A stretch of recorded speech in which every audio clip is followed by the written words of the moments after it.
3 years ago, I was making the most difficult decision of my life. It was about my destiny, about who I was supposed to be. For years, I was so sure that I wanted to be a nurse, that I was supposed to be a nurse. I felt that this was a major part of why I was put on this earth. I was never more sure.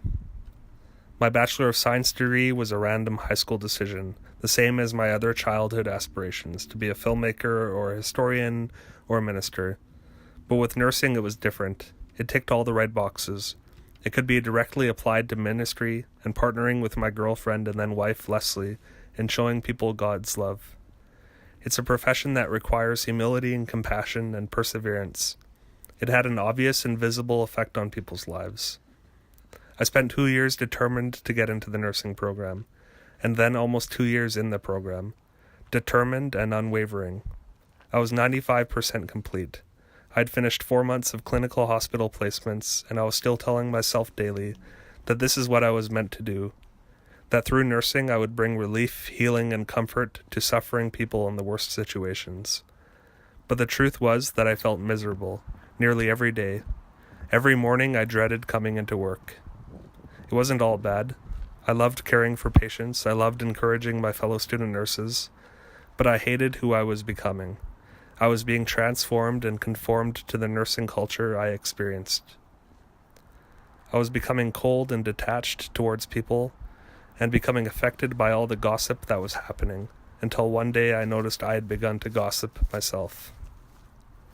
I entered nursing with a vision of one day changing lives and bringing healing to people who are suffering, but it had become to me the ultimate thing. I needed to get through it at any cost to achieve my destiny, even though in the back of my head was this ever-present thought that I should quit. All those thoughts and feelings came to a point in my 4th placement in neurosurgery, when I could no longer stand the person I was becoming. I took a day off by myself to think and come to a clear decision of whether I should continue.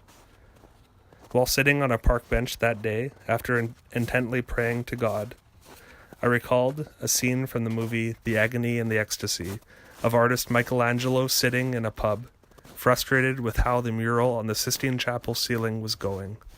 He hated it. And as he sat, he sipped his wine and immediately spat it out. He then asked the bartender to drink it out, and the bartender spat it out. The wine had turned sour, so the bartender loudly declared, "If the wine is bad, throw it out." And he proceeded to uncork the giant barrels of wine all onto the floor. In this film, that scene led Michelangelo to destroy years of work, to start over on the famous mural many of us recognize now, including a scene of God reaching out to humanity and giving life. This is how I felt in that moment, that I had renewed life from God, that I could give up on my conception that my destiny was nursing, that nursing for me had become like a cup of sour wine, which I could throw out. I had the strong sense that God was saying to me that it was okay for me to quit, that by me making it into the ultimate defining factor in who I was meant to be, that I had turned nursing sour. I was reminded that because Jesus died, I can live, that my destiny isn't to be great or to bring life and healing, but it is actually to receive life from God, to receive healing, and from that I can be used to bring life from God and healing from God to others. I could have chosen to remain in nursing to do this, but I did not have to. If I'm honest with myself, I recognize that there is something wrong with me. The parts that I don't like are not because of other people. It's actually from within me. That within me there is something broken, and the only way for me to be made right is to accept God's self-sacrificing love in Jesus.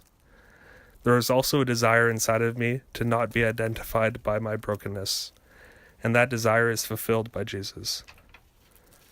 My destiny is directly related to my identity. I am identified by being loved by Jesus, by Jesus' compassion for me. This is made especially clear in light of Easter, where Christians remember the execution and resurrection of Jesus, a Palestinian Jew who claimed to be God.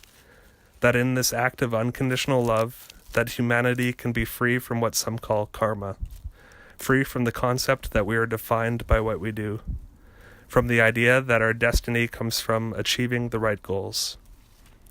I quit nursing 3 years ago because I didn't need to be a nurse. This is honestly still a lesson I'm continually learning, that the things I do, even the really good things, are not what determine my destiny.